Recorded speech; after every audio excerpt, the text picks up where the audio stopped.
The plan was just to have Gabriella, okay, there she goes, Gabriella here with me, but then Pablo,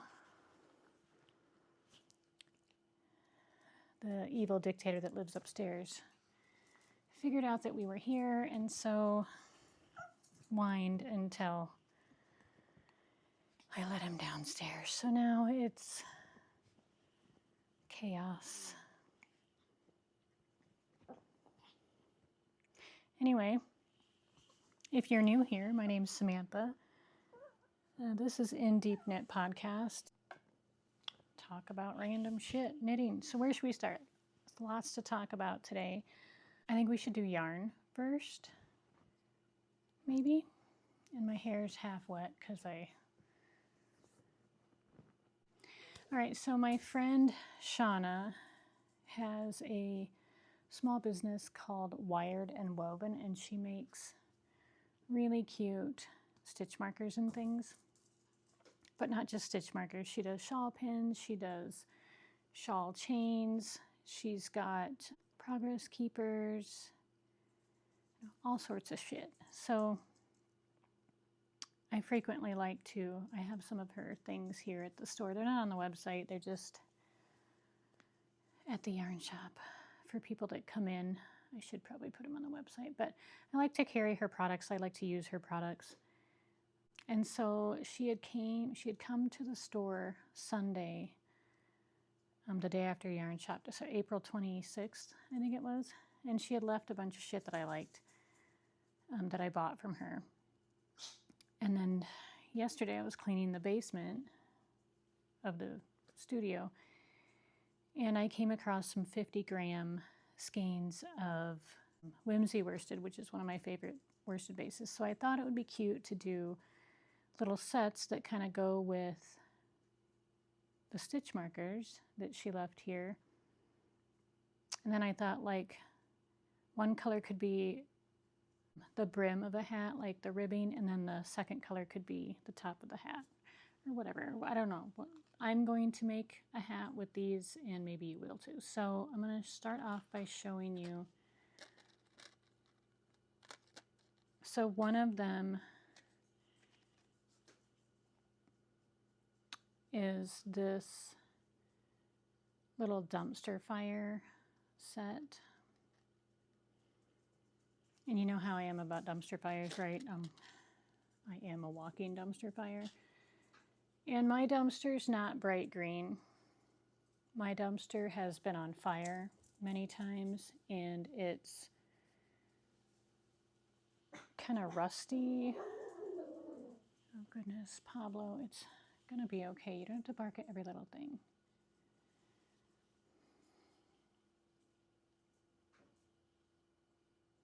So that's what I've decided to do instead of a bright green for the dumpster, because my dumpster's not brand new. It's old as shit. It's been on fire a lot. It's rusted out. And so, yeah. Hi, little babies. What you doing? Hi, Pablo. You can't eat the microphone, though. Yeah. Hi, Abby. Here, play with your raccoon. Anyway, so to go with this, I dyed a dumpster fire color that is dumpster fiery. We've got a little bit of red, mostly some oranges, and then some speckles of some other colors because, yeah. And it's not like I found hundreds of skeins, so there are just a few, and I'm going to put them on the website, but really there isn't a ton of any of them. I'm just showing you here because I thought that they were cute. And then she knows that I love Halloween, and I'm kind of a Halloween whore. It's just, if I could do Halloween all year long, I would. And then I think this fall, when Halloween, oh my gosh, Halloween comes around, I might do the shop up really cute with Halloween shit. I don't know. I haven't decided. But anyway, so then I have just a couple of these sets. She knows I like Halloween, and she knows I love crows. So of course I had to buy these. And for that one, I did these two colors.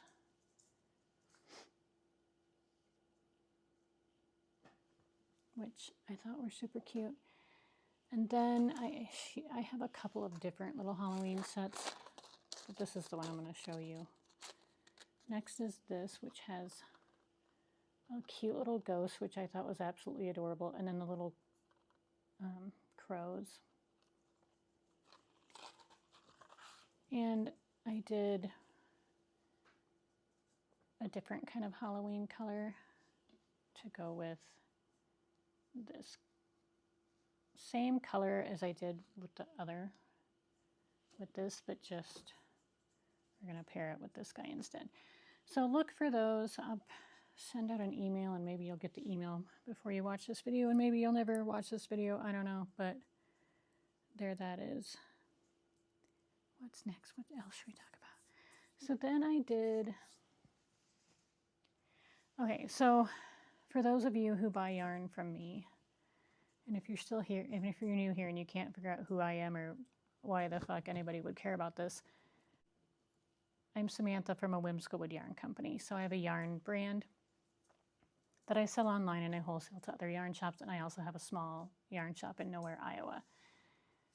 But if you're familiar with me at all, or my yarn, there is a yarn that I used to buy, not all the time because it was expensive, but every so often, and I called it Sex Kitten because it was comprised of 16 micron merino wool, mulberry silk, and yak. It was mostly 16 micron wool, which is, Pablo, what are you doing? Stop it. The softest shit I've ever dyed on. And also my favorite. And then tariffs came. Don't go in there. Don't go in my bag. Come back this way. Yeah, hi, buddy. Yes, hello. Hello, Pablo. Hey there, Pablo. Hi, Gabby. Oh, aren't you jealous, Gabby? Aren't you jealous? Come on up here. Come on, you can do it. Or not. Or just stare at me.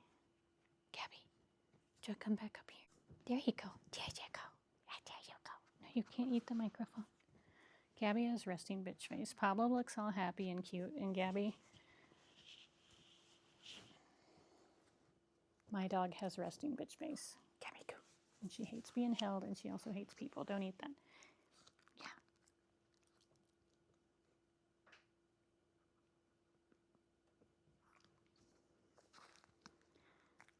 Oh my gosh. But you're so cute. Okay. Anyway, it's the softest shit ever. And so then tariffs came, and it just became too expensive for me to buy. So I haven't bought it since the prices really went up, and they jacked them up a couple times. But just to check to see like where we were at with that, I checked not that long ago, and this mill said that they had a limited quantity of like a mistake batch, and they said that some of their 16 micron merino got accidentally mixed in with their 19 micron merino, which is also really soft too, not as soft as 16. And so they were going to sell it, and it came, they had DK weight and fingering weight. And so out of curiosity, I bought some.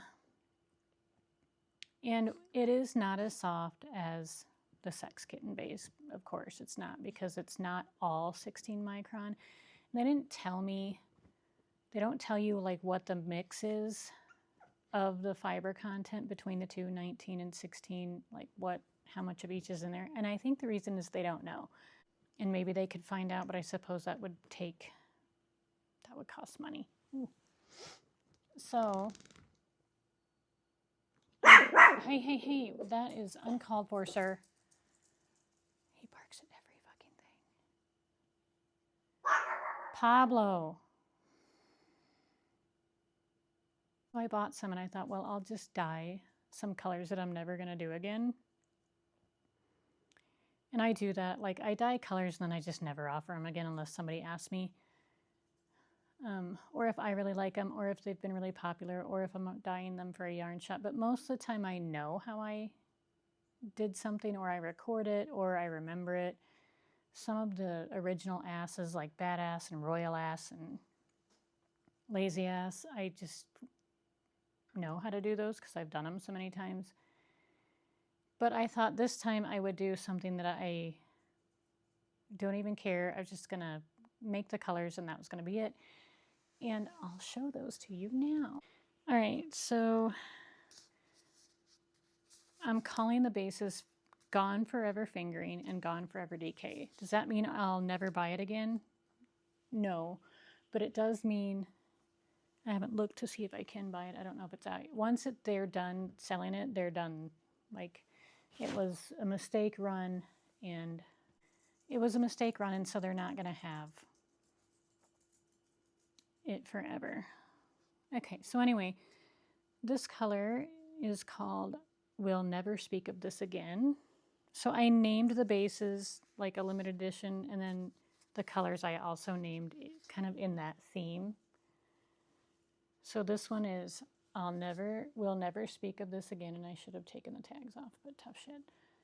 So here's DK, and here's the fingering, and it is nice and soft.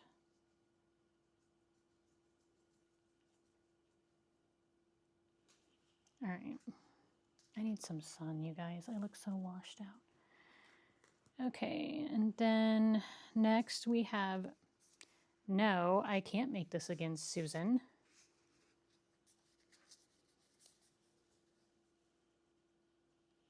Fingering here, DK here. Cute spring colors. Then we get a little darker, and we have Died Once in a Fever Dream. I actually really like this one on both bases. My son likes it more on the fingering weight, which is here, than he does on the DK for some reason. Oh, there's a fly. No. So Died Once in a Fever Dream, fingering, and then DK here. Pretty good, I would say. And then last but certainly not least, we have RIP This Colorway. I really, really like on both bases. Fingering, DK. So those are those. I'm going to put them back on the wall because I know Pablo's going to jump into this bag that I have here and destroy all the things. I don't want him to do that. Pablo, get out of there. Pablo. I had a Joji Locatelli neon pink bag, and I was doing something several weeks ago, and he got really quiet, and he was chewing on the handle. He chewed through the handle of my, he's a little bastard.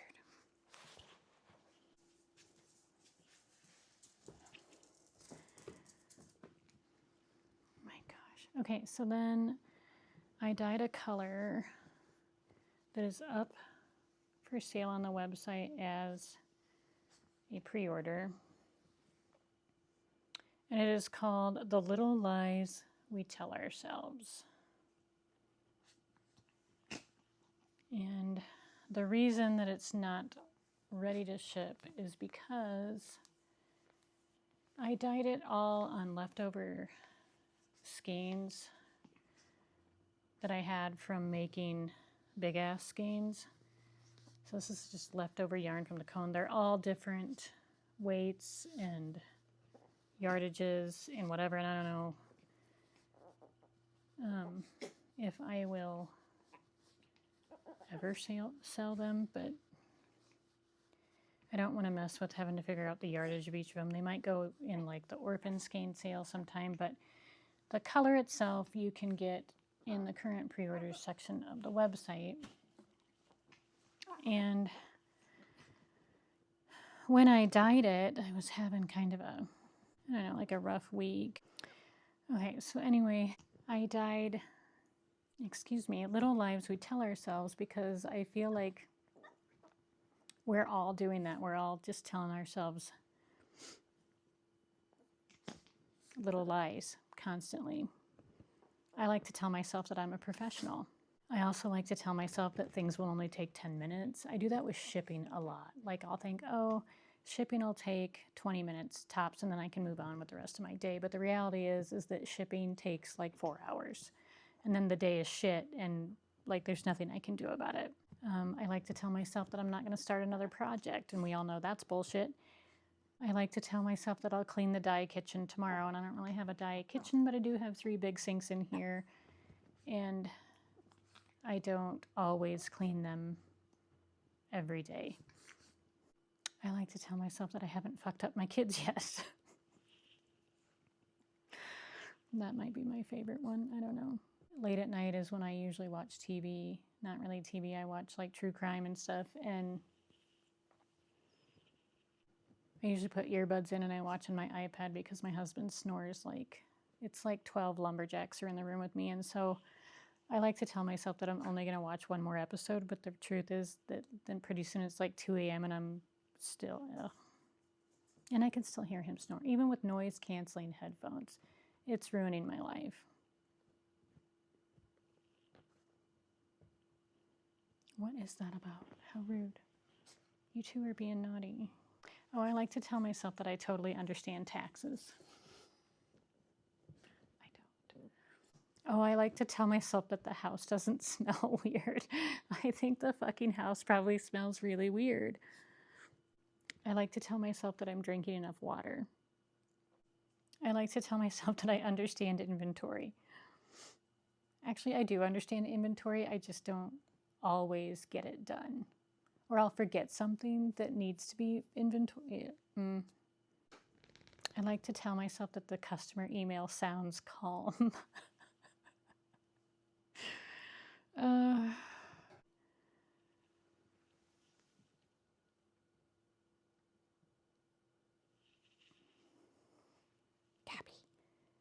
Gabby, you were so cute. Everybody wants to see your cute face, maybe.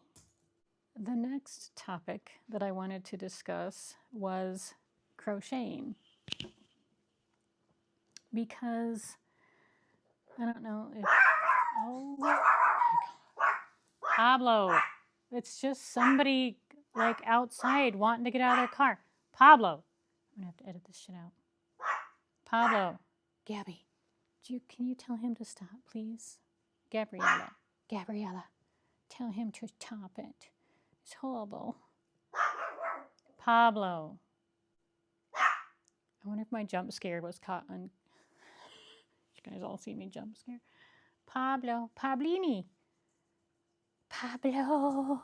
Okay, you all calm down now, then you get to bark at whoever. You're so bossy. You're so bossy. All right.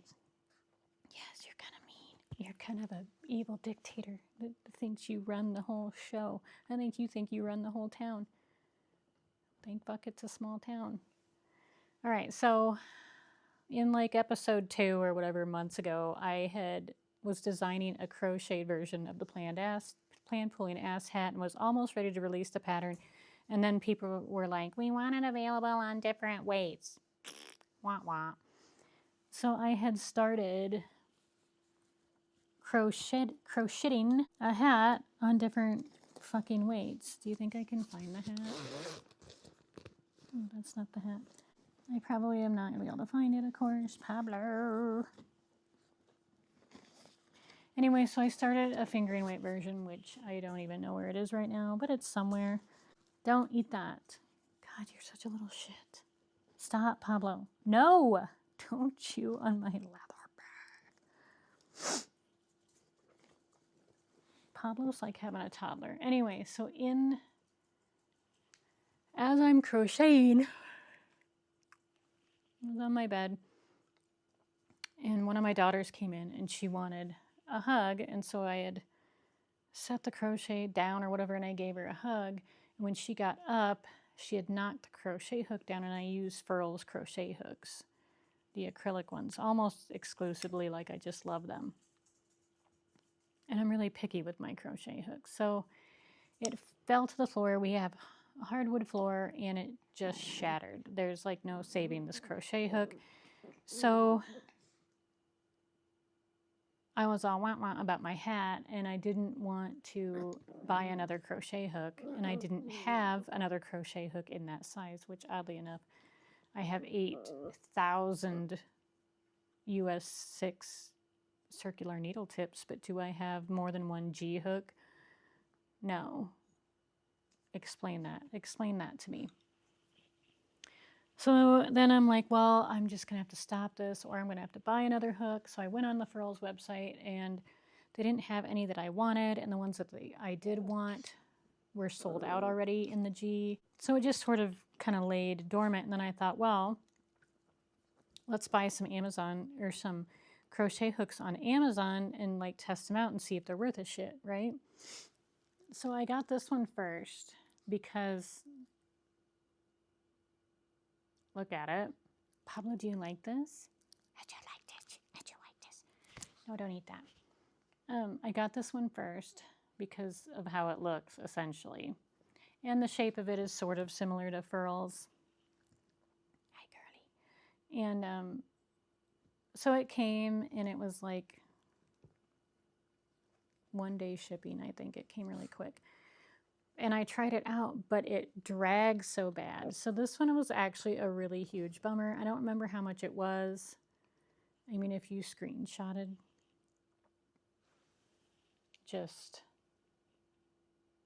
you could probably easily find it. I don't remember the brand because I'm not like promoting this. I'm just telling you my experience. I don't know how much it was. I want to say like $8 or $9, right? Or maybe 13. Holy shit. I doubt it though. So this one was like, wah, wah. And then I got this one just because it's pretty. And I didn't really read the dimensions of it, which I should have, because it's, oh my God, oh my God. Oh my God, the shit that can go wrong. Really? Let's not start. Okay? Stop. Ma'am, sir?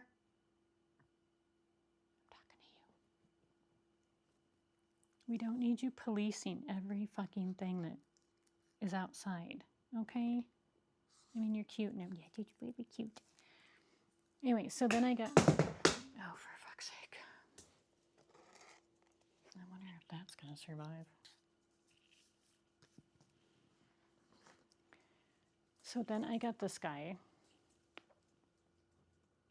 Because it's pretty, but it's flat on one side. Like they dipped this shit in resin and then like laid it down or some shit. I don't know. It's really pretty and it actually really works nicely, but it's so short that I can't comfortably hold it. So if you don't mind a shorter crochet hook, this one's really cute. And if you just search I think what I did is I searched in Amazon for Furls crochet hooks, and this is what came up. See the difference in... This one's closer to shape, but this one drags, and I hate that. And this one is not really close in shape at all. It is really pretty. It's really smooth to use, but it's just there's not enough handle there. So there you have that. If you're thinking about buying these on Amazon, don't do it. Or maybe do it. I don't know. Maybe you don't care about the drag or the length, right? I don't know. All right, what's next? What else should we talk about? I was watching some YouTube video the other day, and the conversation about selling finished work, your finished pieces. So like say, like people have emailed me a lot over the years since I released the Plan Pulling Ass hat pattern and the Happy Clusters hat and whatever. And I have sold many of them. I knit them just for the process. I want to see what the colors do. I'm always knitting a hat. So I've sold a lot of hats on my website, and I know that other people have knit the Plan Pulling Ass hat and the Happy Clusters hat and sold them wherever they sell them, if it's at a craft fair, if it's on their Etsy store. And they've asked permission, and I've always told people that I give 0 fucks about what you do with your finished thing if I wrote the pattern. And the reason that I say that is because, well, yes, I wrote the pattern and I really would prefer, no, I don't want you at all to like just start handing out the pattern for free or give it away or share it with a bunch of people. I'd rather you just send them the link so they can pay. I mean, the Plan Pulling Ass Hat specifically is very cheap. I made it that way because I knew everybody wouldn't get it right away, but Happy Clusters is a little bit more expensive. I don't want you to sell that or to just hand it out all willy-nilly or at all, really. I would rather you just send people the link of where they can buy it, either my website or Ravelry or whatever. But anymore, I see so many designers at the bottom demanding that people not sell their finished objects. And I don't understand that, because you don't own the finished object at all. As a designer, you have no claim to that unless you've specifically patented that design. And a copyright is different than a patent. So I think it's interesting when people, designers or whatever, say on their patterns that you cannot sell your finished objects. So let's say I design a sweater pattern and you buy it for $8 to $12, whatever. Then you go and you spend $250 on yarn to go into it, and needles and whatever the fuck else. And maybe you decided a new project bag was going to be your thing for this sweater. I don't know, whatever. Because that's probably what I would do. And I feel like this topic about, selling finished objects is kind of a hornet's nest on the internet. And I made some notes here, and I'm just going to read them, because when I figure out what I'm going to talk about for this shit, I just make notes and then I go about my day. And usually my brain is so full of all kinds of other shit that I need notes in order to remember what I was going to say. So just whatever. So I write. I think the interesting thing is that a lot of people don't actually understand what those statements mean, or what the statements legally mean versus what designers wish they meant. So there's like a weird collision of copyright law, ethics and community, small business economics. Oh my God, now what? I think a lot of it has to do with ego from some designers. Like their ego has gotten quite large, and so they feel like they can do that. So legally in the US, a knitting pattern itself is copyrighted as written instructions. So any of the patterns that you see on my Ravelry store, on my website that I have written, that's copyrighted. You cannot reproduce and sell those patterns. Okay, so but unless I get a trademark branding on the design itself, you can make 100 Plan Pulling Ass hats or Scribbles hats or Happy Clusters hats or Dream shawls, and then turn right around and sell those. So designers can absolutely say you may not sell finished items. Sure, they can say that all day long, but it's not enforceable. So the people that email me to ask my permission to sell the hats, I've always just kind of thought was strange until I realized, because I didn't know that was a thing. I mean, and I realized long ago, because after so many people, I'm like, I should look into this. I didn't realize that other designers were demanding that you not do that, and they say that you can't do that in their patterns, and I always thought that was bullshit. And I also think, like, scale matters. I mean, selling 2 hats or 4 hats or 100 hats over the years or over the course of time to people at a craft fair or on an Etsy store is way different than mass producing the design itself to be like machine knit or whatever and then sold on Shein or Temu or any Amazon or wherever. you know, a giant fast fashion company stealing your design. They couldn't obviously hand knit it, but like if they stole, they somehow worked out a way to dye hats the way my hats look and then sold that, that would suck ass. It really would, but they're not technically stealing anything. And that feels very different than, or that would feel very different than, you know, Linda made 4 pairs of socks while she watched Survivor, and now she's selling them on Etsy or whatever to recoup her money. And some people just love to knit things like that, like socks and hats and even sweaters. But you know, how many socks and hats and, well, socks maybe not so much, but sweaters can you make before you have so many that you can't wear and you've gifted to everybody you know? Or maybe it's just a little side hustle for you. But having, because I know what it takes to hand knit something, and you can't crank something out. Socks you could if you had a sock machine. But like a hat or a plan pooling hat anyway, if you had a machine, you could crank out a regular hat, but not a plan pooling one. You have to hand knit this shit. I mean, you can't do that in an hour. And so if you're going to sell one and you're not making any money off of it either. And I'm not making money off of your finished hat, but I don't own the fucking yarn that you took to put into it. And I certainly don't own the hours that you took hand knitting the thing, or the time you invested in marketing it or posting it to social media or taking pictures or however you're marketing your handmade goods. Pablo, get out of there. Pablo, get out of there. If I can't see you, I don't know what kind of trouble you're causing. Stop it. And then what's also oddly inconsistent is that people who support a designer saying you cannot sell a finished item are the same people that freely will modify that pattern. And if they feel like a designer should be okay to say you can't sell a finished object, then how is modifying that same designer's pattern okay to you as well?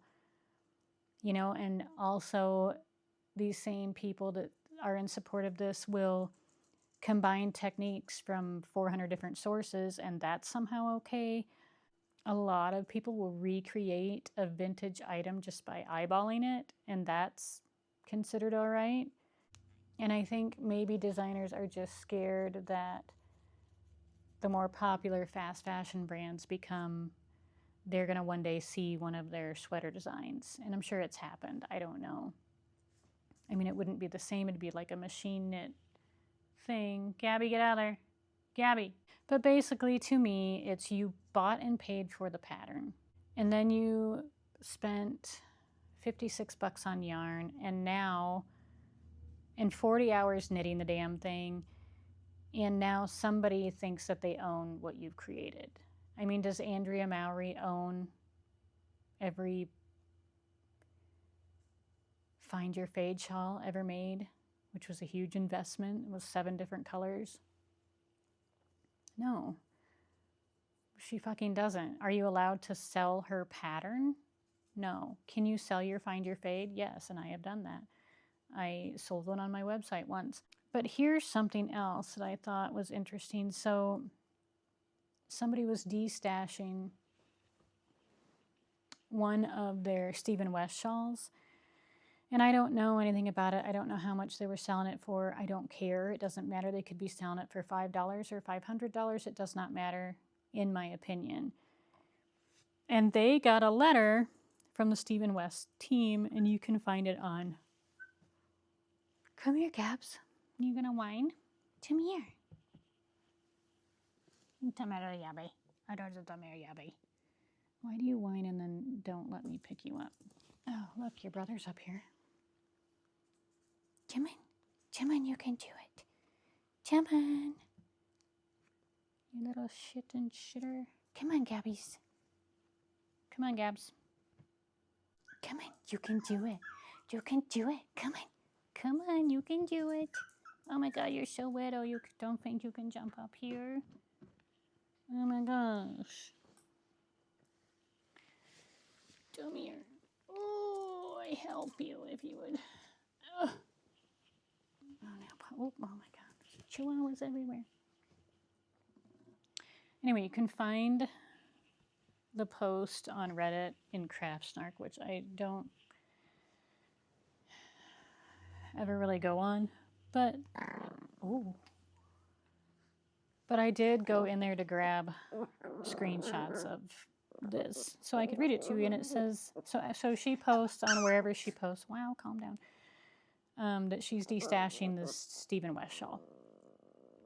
It says, "Hi there. We are reaching out to you because while we love your enthusiasm for West Knits and enjoy seeing your beautiful creations, we regret to inform you that it is a copyright violation to sell knitted items created from West Knits patterns." Okay, so that statement right there, in the U.S., and I researched it, also in Dutch, European, wherever the Amsterdam he's in, law is bullshit.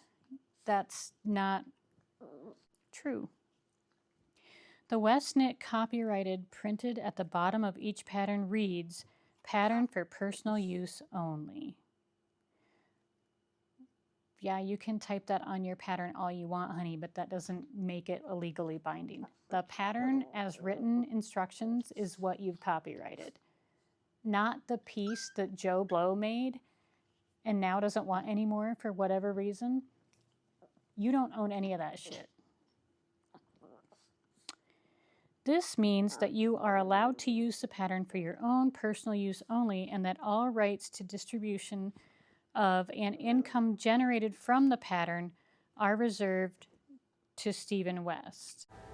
Okay, editing asshole here. I'm just going to overwrite myself because I couldn't get the wording out. The wording here that they are using in their letter is that they are trying to make you feel or believe that your finished object is covered by the copyright law. They're saying that the sale of your finished object would be income generated by the sale of the pattern, but that's not true. The all rights to distribution of and income generated from the pattern are reserved to Stephen West. That actually just means that the right to distribution of the pattern belong to Stephen West, and all income generated by the sale of the pattern are reserved to Stephen West and covered by copyright law. Because the pattern as written instructions is what is actually covered by copyright law. The directions on how to make a thing are protected, not the finished piece itself. Then it goes on to say, if I can get this to work, while you are welcome to knit or make a gift of your hand-knitted items made from West Knits patterns, selling these hand-knitted items, generating an income of any kind, and or distributing electronic and printed copies of it are all examples of violations of copyright. Okay, wrong. Unless he's trademarked each and every one of his designs and patented them in a way that is the design itself and not the instructions for the design. There's a difference. So the only truth in that paragraph is the part that said and or distributing electronic and printed copies of it. That is an example of a violation of copyright. You cannot sell physical printed copies of his pattern or PDF files, electronic versions of his pattern. That's wholly against the law. Therefore, we kindly request that you please remove the listings for any items created from West Knits patterns. We apologize for any disappointment this may cause and welcome any questions you may have. Warm wishes, Jody from the admin team. This is all bullshit. So if you ever get one of these from Stephen West or anybody else and you live in the United States, you live in Amsterdam, it is total crap. It basically, if you decide to knit the Ghost Ranch hat by Andrea Mowry and you were going to sell it at a local craft fair or wherever, and then you read at the bottom of the pattern that it says for personal use only, or however she words it, because I know that she does. She talked about it in one of her YouTube videos once, which I don't watch her podcast, but somebody brought it to my attention a while ago. Her thought on it is, no, you may not sell blah, blah, blah, blah, blah. But anyway, if you make your Ghost Ranch hat because you were going to sell a couple at the local craft fair in the fall, and you then notice that it says for personal use only, please do not sell finished objects from this pattern. The dogs are running around here shaking up the floor, which I find it really hard to believe because they each weigh 4 pounds. If you decide then after seeing that note on her pattern that you're not going to sell the thing, it's not because you're abiding by the law. What you're doing then is a personal courtesy to the designer who maybe you adore. Like if you adore Andrea Mowry and you're like, oh, she doesn't want us to sell the finish. If you decide to respect her wish, because that's an ask, that's not legally binding, then you're just extending a personal courtesy to listen to what she says. But if you want to make 5 or 10 or 100 Ghost Ranch hats and sell them all for $75, you can do so and not be in copyright violation. So I just found this interesting because I have made lots and lots of shawls. This one here is a Stephen West shawl. And it's really heavy because I knit it with a heavier weight yarn rather than a fingering weight, because that's what I had. I had dyed all these and I just had them here and I'm like, ooh, this would be a fun Stephen West. And I don't even remember the name of this pattern, but it is a Stephen West pattern. It does look lovely. However, it's just been sitting here. And over the years, I've been doing this a long time, I will sell my samples because that's basically what this is. I've taken it to shows so that people can see and touch and whatever, but I haven't really worn it around. Right now it's hanging on the shawl ladder over here at the shop. So if I think that someone else might love it, I might put it on my website and just sell it off. It's a shawl sample, a shop sample. I think I made a starting point once, and that's by Joji Locatelli, and I put that on my website. And I remember thinking, well, I don't really care if I sell this or not, but I'm not wearing it. It's been around here a long time. I don't do the yarn anymore, but I really like the yarn. I did like a whole venom collection, and it was unicorn venom and rainbow venom and tiger venom, and I had all these different colors in it. And it was a huge wrap, and I ended up putting it on my website, I think for like $350, which I'm still not making any money really off of that. I'm getting pennies because it took hours and hours to make that damn thing. But somebody did buy it and I sold it. I have sold 2 or 3 Find Your Fades that I've done over the years, and other little shawls. And hats, I've sold a lot. Most of the hats that I sell are plan pulling ass hats though, so that's my pattern, so nobody could really bitch to me about that. But this is another Stephen West pattern that was really, really fun to make, actually. Don't try to eat that. Don't kind of eat that. No. It was really fun to make. And I thought, well, maybe I'll put this on the website. And I think that that's probably what I'll end up doing. So if you see this on my website, and maybe nobody will ever buy it, but it's kind of like that. I don't think that we should be able to boss people like that when it comes to shit like this. I also know several yarn shop owners, and people, Stephen West specifically and Andrea Mowry, have been known, not that Stephen West is brilliant, Andrea Mowry is a delight, that's not the point. The point is they have been known to message or email shops demanding that they not use their photography to promote the sale of yarn kits for their patterns or whatever. And where I kind of understand that, I also kind of don't, because the more people, in fact, I would want people to use my imagery, because if you knit some ugly shop sample and you're using that to promote my pattern, I don't want people to see your ugly version. I want people to see my awesome one. But at the same time, I have knit some ugly samples, and would rather somebody else who made a better version, I don't know. That I understand that more, and that is completely, those images are copyrighted and you do not have the right to use them. And oftentimes, if you ask a designer for permission, and you credit them when you make your post or send out your emails, they will happily let you do that. But Andrea Mowry and Stephen West do not. And I just find that interesting because, get out of there, Pablo. Like, as a yarn shop owner,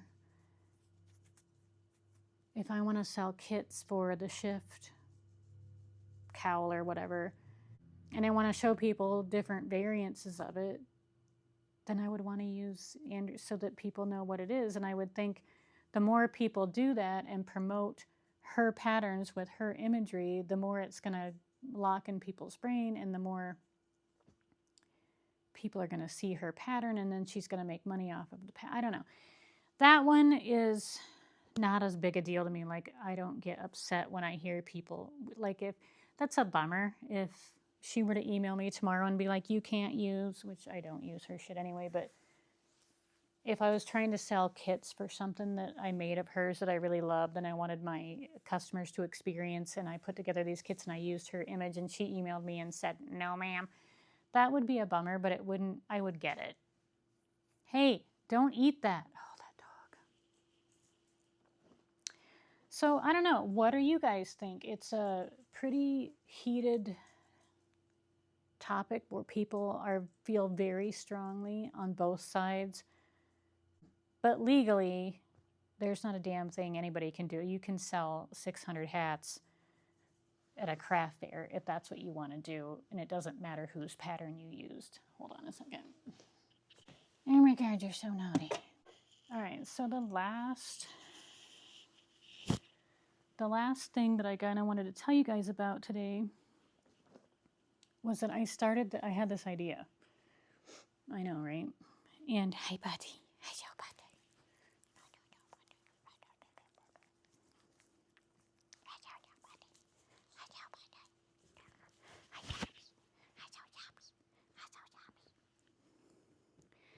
Anyway, I had this idea. For those of you who follow me, I often say that I'm from nowhere, Iowa. And then for Local Yarn Shop Day, I did a whole bunch of colors based on road tripping to nowhere, Iowa. And just kind of road trips in general. So then I got to think it'd be really fun if I did. At first I thought it would be yarn and then like a mystery knit along that I would do, and I would base it on Camp Nowhere. So like you're going to summer camp. And so I wrote a little story and then started designing a pattern.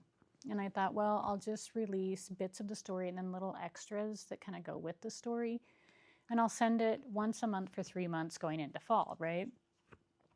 And I did that, and I read through the story. And then I decided that the story wasn't good enough. And then I thought, maybe people don't need yarn for this. Maybe they can just stash dye for this. So I started rewriting the story. And it started out, both versions started out, light and airy and fun. And then they just kind of took a dark turn. And the short story that I thought was going to be short and that I could just send in a little envelope and packet once a month turned into a 21-chapter saga that is now 36,000 words, right? That's a lot. And it's like 200 and some pages. I haven't edited it down or anything yet, but the last time I looked, it was 256 pages or some shit. And breaking that down and sending 5 chapters that would be so much paper. And then I thought, well, we could still do this. So then I started rewriting the pattern. So I'm about a quarter of the way through that. I started rewriting the pattern, and that's all going fine. And I realized I cannot send physical copies of the pattern, so then I'll just do it bi-monthly and send PDF files of this book, and it, that goes along with to knit along or whatever. But the problem with that is that I'm drafting all these different versions of the same story, and then I have to send out, and then people have to read through all this shit, and I was just like, no, that doesn't sound like anything anybody wants to do. So then I decided I'll just read it to people, right? So however I decide to do it will be however often I decide to do it.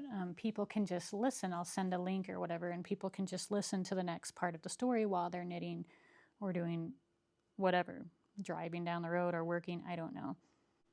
All right, so I thought I would just read you a little bit of the story, and you guys can tell me if you think this is a good idea or not. By the time I saw the sign for Camp Nowhere, I was already in a bad mood. Not normal bad mood either, not Monday bad mood. I mean the kind of mood where if one more person emailed me asking if I could just quickly custom dye 18 skeins to perfectly match their dead aunt's discontinued bathroom wallpaper, I was going to drive my car directly into a decorative Hobby Lobby display and let the fake eucalyptus take me. My GPS had stopped working 43 minutes earlier.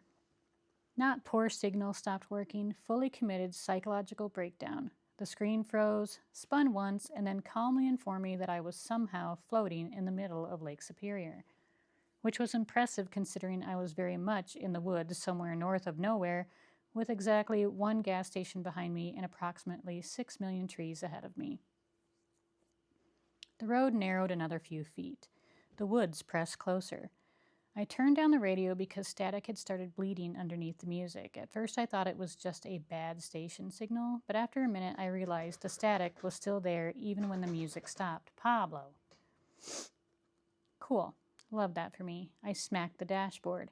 The static stopped immediately. I stared at the radio for a second. Pablo, stop. The radio stared back in the way inanimate objects sometimes do when they're winning an argument. All right, I muttered. We're not doing haunted Subaru shit today. The road curved sharply left. Then I saw it, a wooden sign half swallowed by vines and moss. Welcome to Camp Nowhere, Creative Restoration Retreat, established in 1979. Below that, hanging crooked from one rusted chain, you're right on time. Well, that's ominous as fuck. The sign creaked softly in the wind, except there wasn't any wind. I sat there another second with my hands still gripping the steering wheel. The woods around the sign were dead quiet. Not peaceful quiet either. Wrong quiet. Like the entire forest had paused mid-breath. No birds, no bugs, nothing. Then somewhere deep in the trees, something knocked once. Just one hollow wooden knock. I nearly climbed in the back seat through my own asshole. Absolutely not. I reached for my phone again, even though I already knew there was no service. Still nothing. One lonely little bar appeared for half a second like it was trying to encourage me emotionally before disappearing again. Perfect. I checked the email confirmation for Camp Nowhere one more time, even though I'd already read it 17 times during this drive. Welcome, camper. We are so excited to welcome you to Camp Nowhere's 2026 Creative Restoration Session. Please arrive August 12th between 4 and 6 p.m. We encourage guests to disconnect from outside distractions during their stay. Limited cellular service is normal. You are safe here. That last sentence had bothered me from the second I booked this stupid retreat. You are safe here. Nobody says that unless there's a reason you wouldn't be. I should explain something. I did not come to Camp Nowhere because I'm adventurous. I came because 6 months ago I woke up in my dye studio, sitting upright in a folding chair, holding a half-eaten string cheese, and genuinely could not remember what month it was. Turns out when you own a business, run social media, answer customer emails, design patterns, manage wholesale orders, parent children, maintain friendships, pay taxes, remember birthdays, keep tiny dogs alive, and attempt to remain a semi-functional human woman all at the same time, eventually your brain just pulls the emergency eject lever and leaves your body like a flaming pilot. My friend Jenna sent me the Camp Nowhere link after what she later described as my third consecutive eye twitch week. It's an artist retreat, she said. No phones, cabins, craft workshops, forest vibes. Forest vibes should have been my first warning. Still, the website had looked beautiful. Warm lights, vintage cabins, women knitting on porches, people watercoloring beside lakes, hand-thrown pottery mugs, chunky sweaters, wood smoke, soft acoustic music, probably recorded by a man named Eli who owns 17 scarves. Pablo! Not part of the story. Pablo! Pablo! Get out of there!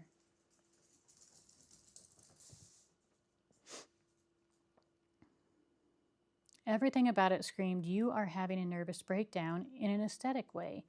So naturally, I paid $1,400 immediately. Now here I was, about to drive willingly into murder woods because the internet said it would help me reconnect with my creative spirit. Honestly, if I died here, it would probably still count as a vacation.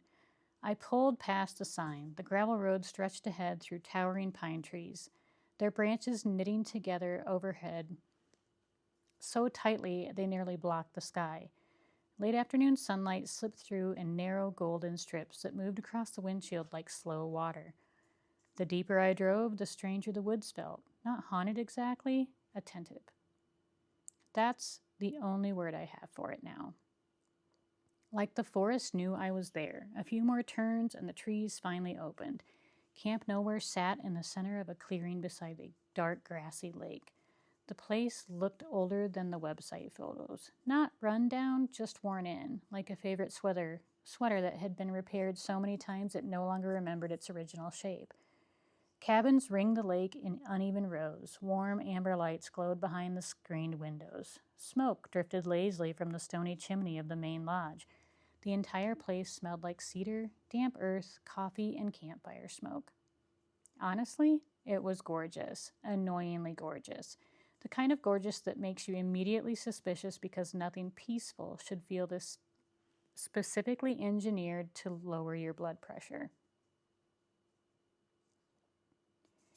A hand-painted sign beside the gravel parking lot read, "Welcome campers, dinner at 6. Please leave time outside." What the hell did that even mean? I parked beside an old forest green pickup truck covered in bumper stickers that said things like, "Knit fast, dye warm," "Yarn before men," "Frog it, you coward."